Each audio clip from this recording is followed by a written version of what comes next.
First of all, I am in a prison about 100 miles away, and it looks as though they're going to execute me in a few weeks, period. I know this is shocking enough for you, period.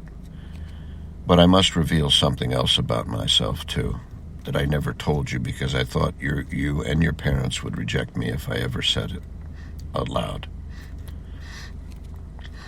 I have been a pirate on the high seas. You know me. Almost everyone in this area knows me by my name, Blackjack Bartlett. Yes, I have pillaged and taken and robbed and burned many villages and boats and other things of this sort. Lately, I've become more and more guilt-ridden about it, particularly after my second child was born. I've given some thought to giving up this life, to not doing it anymore.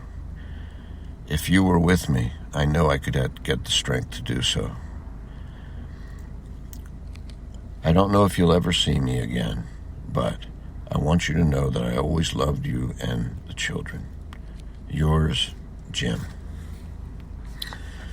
Jim felt oddly satisfied in his cold brick and stone cell with only one small window and a few bars allowing the light in. But then he realized that she may never see it. The Spanish could burn it, or they may just ignore it altogether and throw it away with his body, dumping him in the sea. He didn't know. But all of a sudden, his priority became, what can I do to get this to her? He went to bed saying a small prayer, and as he dozed off, he hoped that somehow she would eventually get to read it, and that he could have some closure in his mind and his heart. The next morning, the sun began peeking through his bars, and he knew that his breakfast of what amounted to gruel, some barley and water, with maybe, if he's lucky, a piece of carrot. He knew it would be coming soon. So he got up, rubbed his eyes, went over to the small water washing area and splashed some on his face. There wasn't going to be much to do today either, but he at least should have a schedule, he thought. As he rose to begin stretching, all of a sudden he looked over and he heard the sound of flapping wings, and he looked over at the window, and there was a small white dove looking at him with a puzzled expression. The two stared at each other for about a minute. Then Jim realized that this bird seemed rather fearless. He slowly walked over to it. It didn't move. He walked closer. Still it didn't move. He came over and said in a soft voice, "It's okay, friend, it's okay. Why don't you stay with me?" And the bird almost looked as if he understood what Jim was saying. He fluffed his wings one time and then settled back into a comfortable position, continuing to look at Jim all the time. Jim stroked the bird's wings, and it felt almost like fur, he thought, almost like petting a puppy. The bird seemed almost to purr in a way. Jim chuckled, and then he sat down. He realized that the bird was useless other than being a companion, and then he realized having a companion was not useless at all. It was very important. And a big smile broke on his face. The little bird visited him every day and typically stayed for several hours until it was time for him to go look for food. If Jim had any food, he would try to give it to him. Occasionally he had a piece of bread that the bird would eat. In time, he discovered that the bird was a female. And he said, "Well, you deserve a name." and came up with the name Rosie. And Rosie visited him every day, sometimes to get a little bread, sometimes to just hang out with Jim. And if a bird and a human being can become friends, Jim and his little bird did so, indeed. Soon, Jim began trying to teach him some words and what he wanted the little bird to do. He would say, "Sit here," and the little bird would get the idea and fly over and sit where he pointed. He would say, "Fly there," and the bird would perch on his window and fly out and then make a boomerang U-turn and come back and sit on the edge of the window.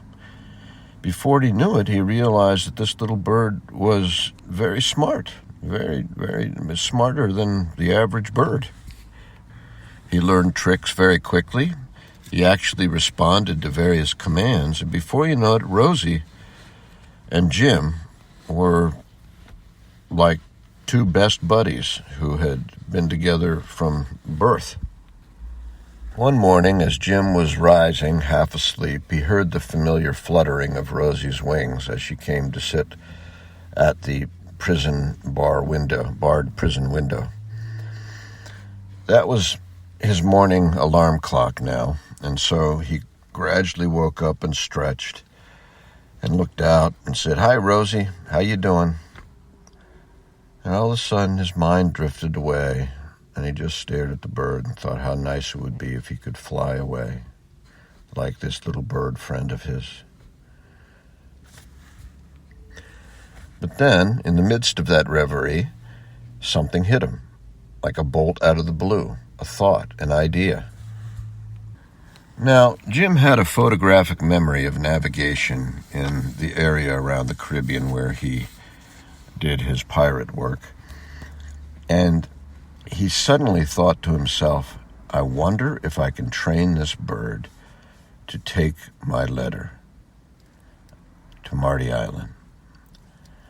He realized that most people would say that's absurd, that this bird would not be able to make a 100-mile nonstop trip across the ocean with that letter. It just wouldn't happen. But Jim thought to himself, no, there's a way to do this. What if I can train him to go to Marty Island by going over and stopping on the way on various small islands where he could recuperate, get food, whatever it is he wanted, so that he could be refreshed and ready to continue on the next journey until he stopped at the next small island. It was kind of a island hopping plan. Would the bird be teachable enough to follow the course that he wanted the bird to follow? Would it follow this course, get enough food, get enough water, and deliver? Would he be able to deliver the letter in one piece? Is that something that he could count on Rosie to do? Well, he thought about it, and eventually he realized that's the only option I have. So we're going to have to figure out how to do it. Jim decided to come up with an idea of getting Rosie to comprehend shapes.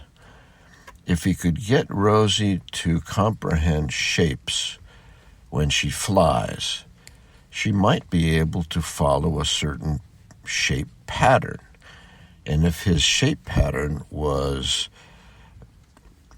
properly picked so that it fit nicely like a grid over these small islands that Rosie would be hopping over, then she would follow the path and stop at the islands and get enough food and get enough water and have enough energy to deliver the letter. This was Jim's far-fetched idea, and he set about trying to make it happen.